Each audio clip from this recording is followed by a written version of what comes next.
Correcto. Entonces vamos a dar lectura. Ustedes pueden darle seguimiento en el folder a esta introducción, que la idea es un poco platicarles de la metáfora desde la perspectiva poética, retórica, literaria, en fin, pero que tiene que ver también con lo que vamos a estudiar en este día. Y qué mejor que hablar de la metáfora con una metáfora. El gato es pájaro, dice José Ángel Valente en un poema. He ahí una metáfora. La metáfora afirma que una cosa es lo que no es. Esto es aquello. En el discurso lógico de la mente consciente o del hemisferio izquierdo, el gato es gato y el pájaro es pájaro. Lo que es y lo que no es, no es, según afirmaba el filósofo Parménides, contemporáneo de otro filósofo llamado Heráclito, quien decía todo lo contrario, que el camino que sube y el camino que baja son uno y el mismo. Parménides, el lógico; Heráclito, el analógico. Parménides, la mente consciente, racional, lineal, lógica del hemisferio izquierdo. Heráclito, la mente inconsciente, intuitiva, cuántica y analógica del hemisferio derecho.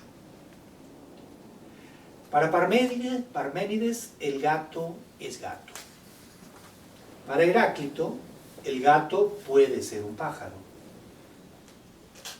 Occidente se ha escindido en estos dos grandes sistemas de pensamiento, el lógico y el analógico.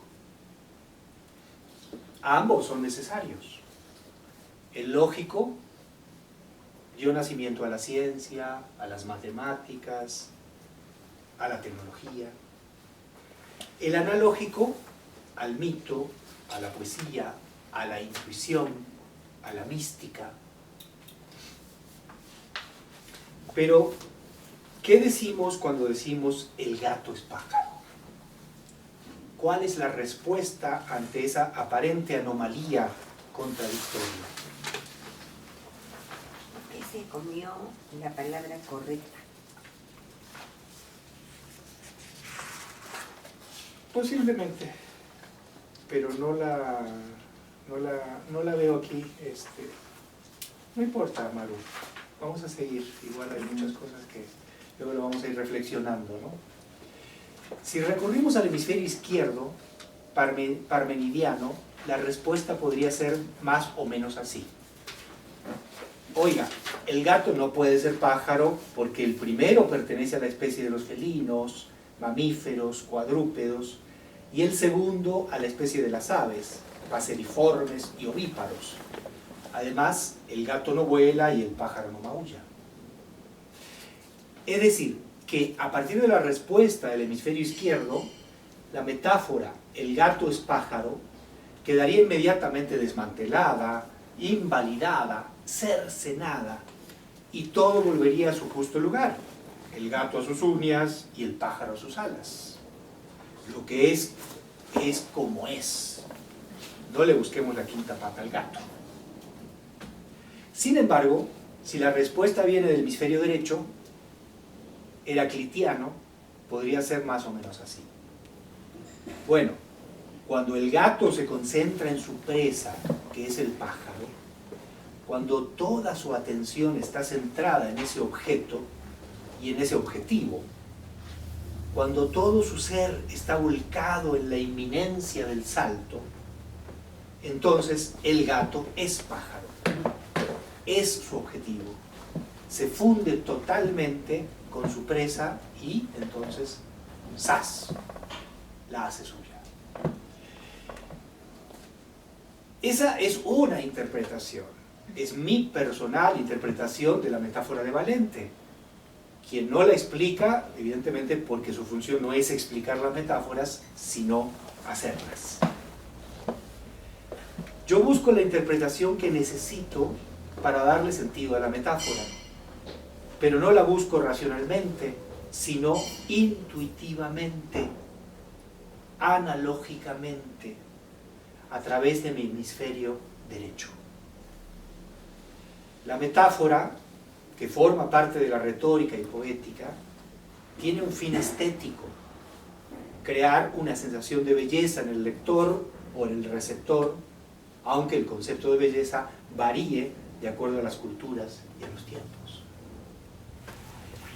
Así como ciertos acordes de la novena sinfonía de Beethoven tienen como fin generar el sentimiento de alegría, la metáfora crea una sensación de belleza, un gozo estético, al construir nuevas realidades semánticas, imaginarias y simbólicas.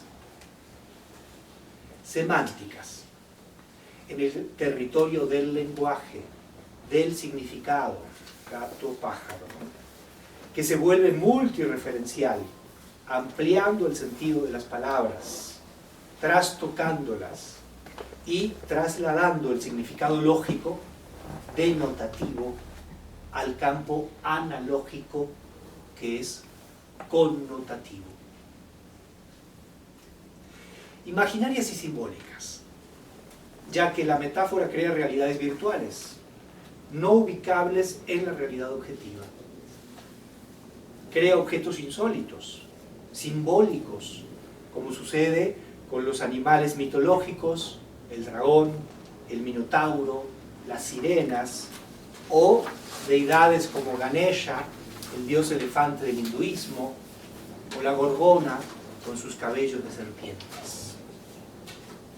También las metáforas visuales y poéticas del surrealismo, pensemos en Dalí, Magritte, Max Ernst, Remedios Varo, Leonora Carrington, entre muchos otros de los pintores, donde se imponen las referencias al inconsciente y al mundo de los sueños, que es el reino de la analogía por antonomasia.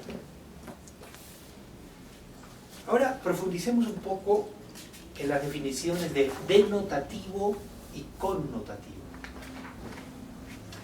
Por ejemplo, el gato felino es denotativo. En cambio, el gato es pájaro es connotativo. Uno es lógico, el otro es analógico. Veamos un ejemplo de lenguajes, ¿no?, denotativo y connotativo a partir de la definición de la palabra selva. Veamos, selva: terreno extenso, inculto y despoblado, en el que crecen grandes masas de árboles y otras plantas, y por el que pululan variadas especies de animales, insectos, reptiles, mamíferos, pájaros, etc. El enorme desarrollo de su vegetación se debe a las condiciones favorables del clima y del terreno, frecuentemente regado por los ríos, pantanos o agua subterránea, y abonado continuamente por los residuos vegetales y animales que se descomponen sobre su superficie y le ceden sustancias nutritivas, etcétera, etcétera. Bueno, esto es una definición de la enciclopedia, del diccionario enciclopédico, que es evidentemente denotativo, nos está explicando qué es la selva y todo el mundo, bueno, ya más o menos me queda claro qué es la selva, si yo nunca fui a la selva, digamos, ¿no? Pero tenemos también el lenguaje connotativo, y vamos a ver un ejemplo. La selva, gran variedad con tanto engaño, es una realidad empedernida. Todo es igual, se suicida la brújula, se niega la entrada del sol, flores y pájaros llevan en la garganta una penumbra que acontece en el alma de las cosas, cuando el hombre. El problema del bosque es exceso de vida. Ya no hay dónde poner nada. Hay pequeñas libélulas azules que hacen de ciertas flores una lágrima. Las flores solidarias de los pájaros en el vuelo impalpable de la inmovilidad. Y hay olores que son gusanos transparentes con sonidos. Aquí tenemos un fragmento de un poema de Carlos Pellicer, que bien conocía la selva, y es del poema Esquemas para una oda tropical segunda intención. Bueno, pues obviamente aquí estamos ante otro lenguaje, ante otra definición de selva, ¿verdad? Totalmente distinta, porque es connotativa, no es denotativa. Es analógica, no es lógica. Lo vamos a decir aquí, ¿no? En la primera definición tenemos un discurso que quiere ser objetivo, universal y lógico. En la segunda definición tenemos un discurso que quiere ser subjetivo, personal y analógico. El acercamiento a la selva de Pellicer debe hacerse desde el hemisferio derecho, como conviene a toda poesía. De lo contrario, ¿cómo entenderíamos que la selva es una realidad empedernida? ¿Cómo entenderíamos, a partir de la razón, que hay olores que son gusanos transparentes con sonido?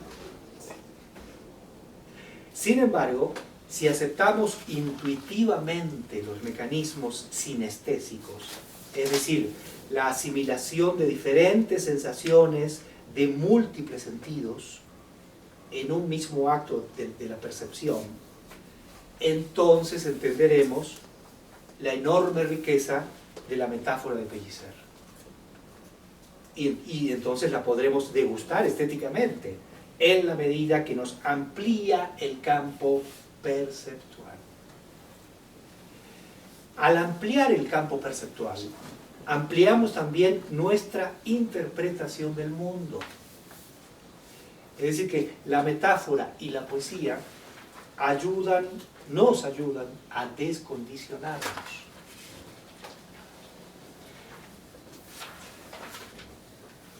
A percibir la realidad como un campo semántico y fenoménico en constante transmutación, a entender las invisibles interrelaciones de todas las cosas y criaturas, a ver el gato en el pájaro y viceversa, a reconocernos como un proceso, el camino que sube y el camino que baja de Heráclito, ¿no?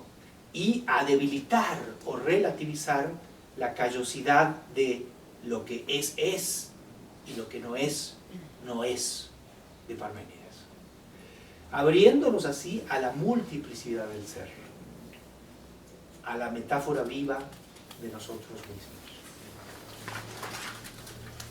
Entonces,